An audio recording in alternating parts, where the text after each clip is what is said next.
Assalamualaikum warahmatullahi wabarakatuh. Selamat pagi anak-anak semua. Bertemu lagi dengan Ibu Mega di Matematika Peminatan kelas 10.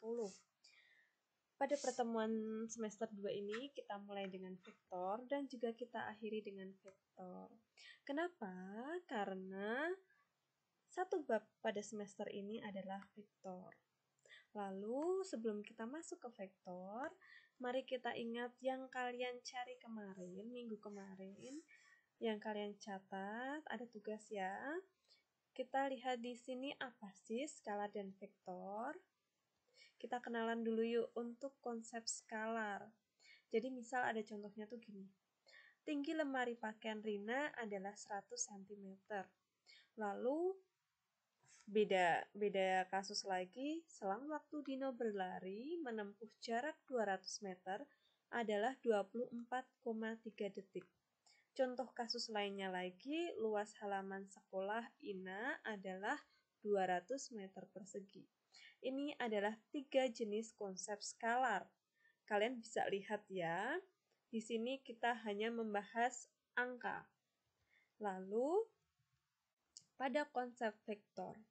Saat latihan baris berbaris, Rina berjalan maju 8 langkah, kemudian belok kanan dan berjalan 4 langkah. Contoh kedua, Dani mendorong meja belajarnya dengan gaya 20 Newton ke kiri. Pada kasus lainnya, sebuah bus melaju dengan kecepatan 60 km per jam ke arah utara. Bisa kalian lihat bedanya antara skalar dan vektor? Nah, jadi di sini kita membuat jawabannya atau menuliskan jawabannya. Antara besaran skalar dan vektor itu berasal dari sifat besaran fisis ya. Untuk skalar itu, kalian ingat, skalar adalah besaran yang cukup dinyatakan oleh besarnya saja. Seperti yang Ibu bilang tadi, di skalar kita hanya membahas angka.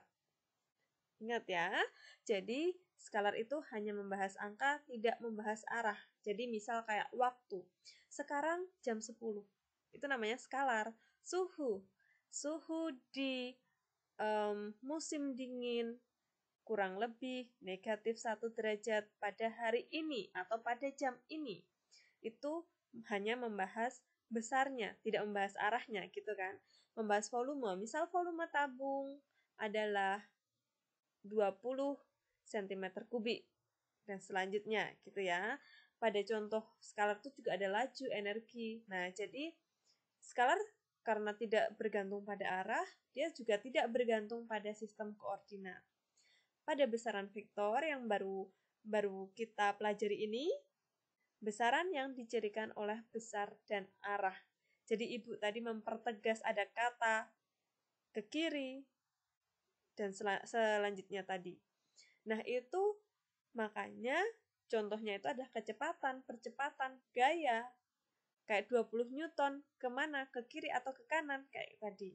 Jadi vektor itu karena dia membahas besaran dan membahas arah, jadi dia tergantung dengan sistem koordinat. Jadi, singkatnya, skalar itu hanya besarnya. Kalau vektor, dia ada besarnya, ada arahnya. Gitu ya. Nah, di sini ada penggambaran dan penulisan notasi vektor. Jadi kita nggak boleh asal-asalan kita menulis vektor P. Misal seperti itu, nggak boleh.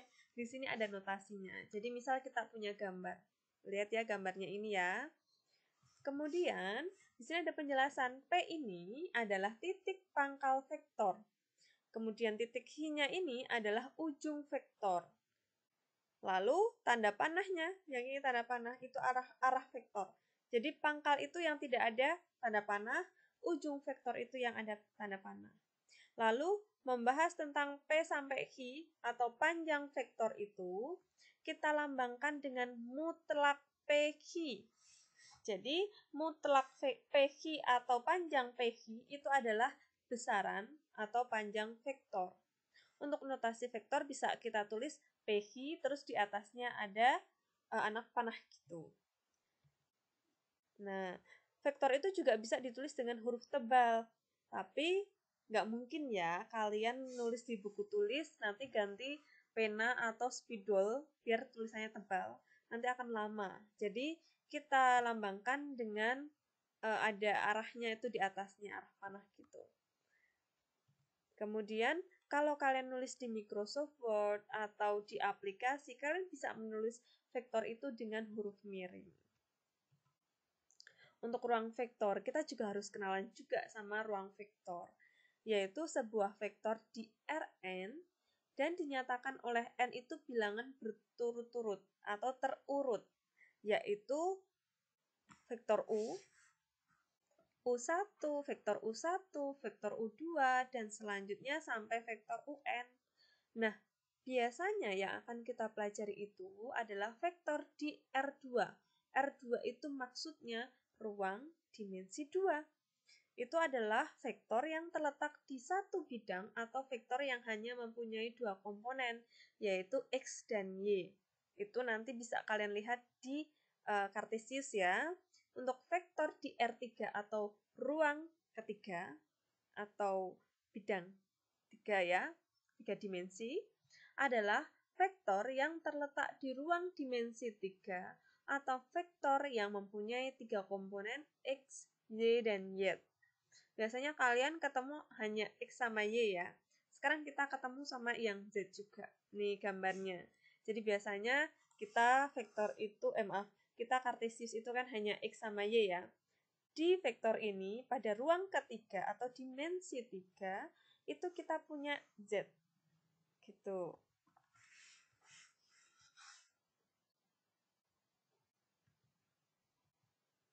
Untuk kesamaan dua vektor, kita juga harus membahasnya. Jadi dua vektor sama jika arah dan besarannya sama. Ingat ya, ketika arah dan besarnya sama. Kita lihat di sini ada vektor ada garis A dan B. Maka A dan B ini atau vektor A dan B ini itu sama. Kemudian dua vektor dikatakan tidak sama jika besar sama, arahnya beda. Misal gini, mereka sama-sama panjangnya sama untuk vektor A dan B ini.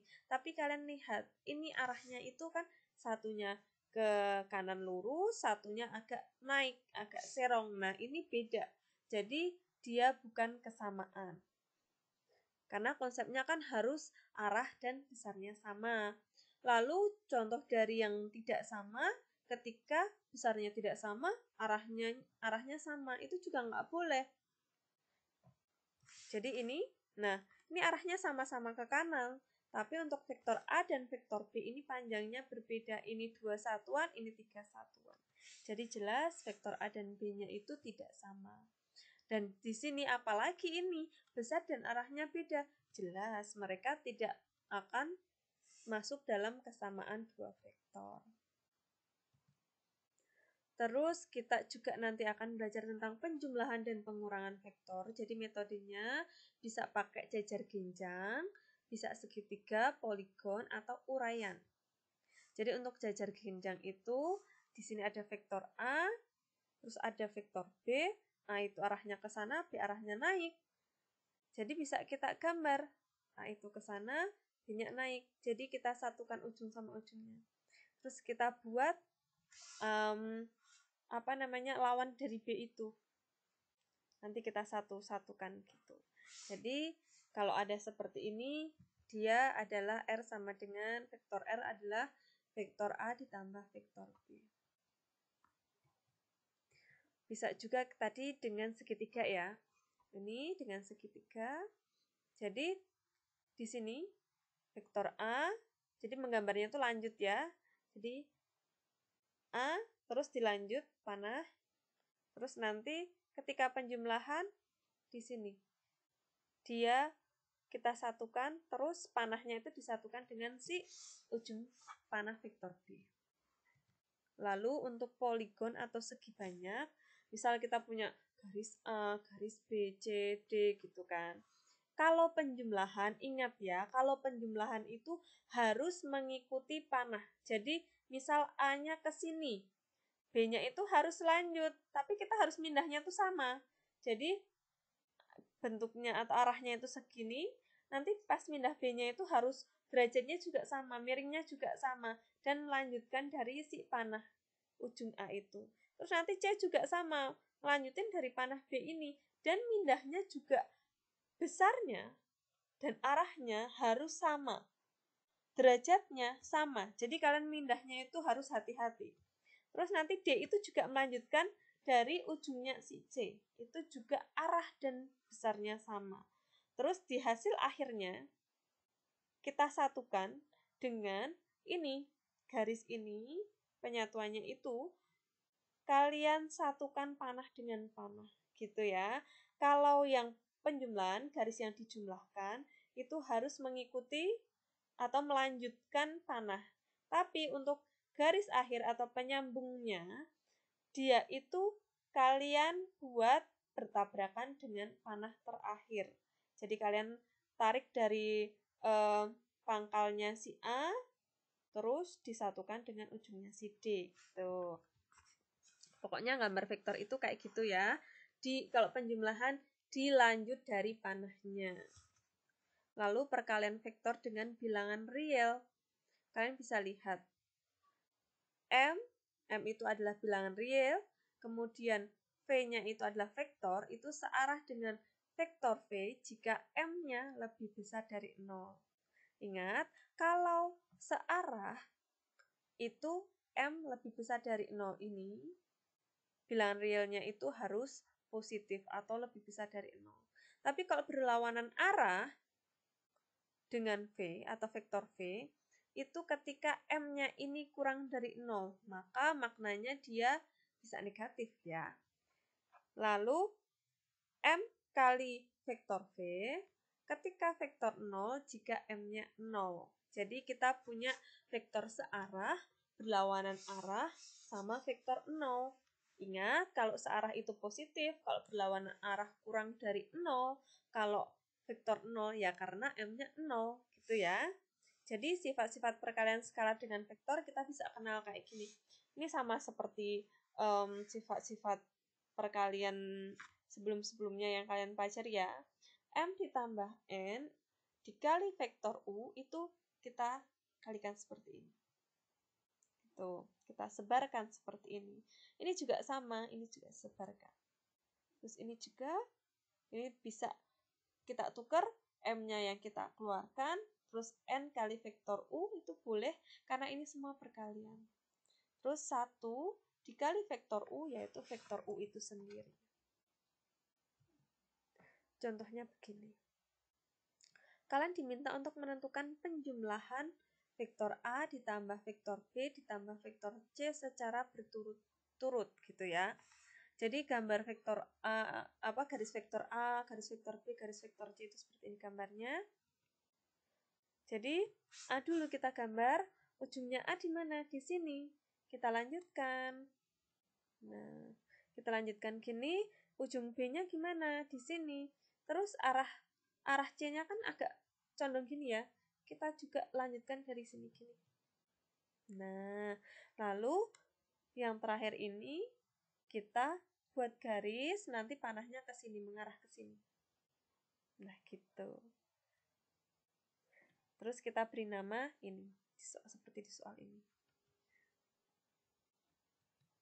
Terus yang kedua, tentukan pengurangan antara vektor A dikurangi vektor B.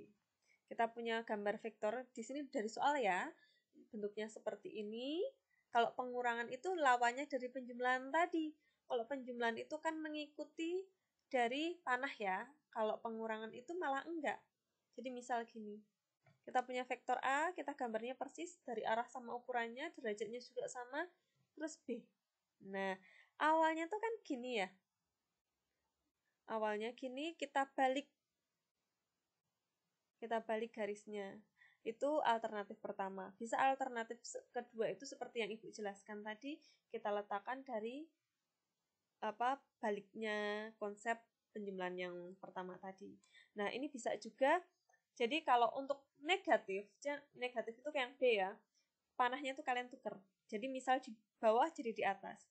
Misal kalau A negatif juga dia tuh di atas, nanti tiba-tiba kalian tukar di bawah ketika dia diminta A-nya negatif gitu ya. Lalu kita tinggal tarik garis, panahnya ingat sesuai panah terakhir. Gini. Terus ketika vektor-vektor A dan B digambarkan sebagai berikut. Nah, kita punya gambar seperti ini. Gambarkan diagram vektor di atas yang menunjukkan 3 kali vektor A dikurangi setengah kali vektor B. Gimana? Vektor A ini kalian kalikan dengan 3. Jadi gini, lebih panjang. Misal ini 1 cm, maka akan menjadi 3 cm. Tapi arahnya tetap. Nah, di sini kasus karena negatif, maka tandanya itu kita balik ya, panahnya itu kita balik ya. Terus kita kalikan, misal B-nya itu misal kalian ukur 4 cm. Dikalikan setengahnya, berarti 2. Dia akan lebih pendek kan otomatis. Set. Nah, ini setengahnya B. Tadi dia di atas. Panahnya di atas gini. Tapi karena nilainya negatif, maka panahnya di bawah. Terus tinggal kita satukan.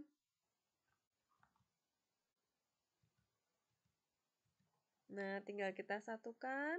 Kita tarik dari pangkalnya si 3 vektor A ke ujungnya negatif setengah vektor B. Gitu ya. Jadi gambar vektor itu gampang ya.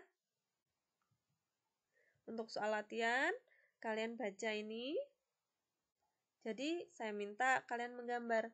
Itu nanti Ibu WA untuk arah-arahnya apa, besar-besarnya maaf. Untuk besarnya vektor A dan vektor B. Ini juga kalian gambarkan vektor-vektor berikut. Nah, sampailah kita di akhir pembelajaran. Semoga penjelasan Ibu membuat kalian paham ya. Selamat belajar, selamat mengerjakan tugas. Kurangi malas-malasannya kalian atau malah dihilangkan. Terima kasih. Wassalamualaikum warahmatullahi wabarakatuh.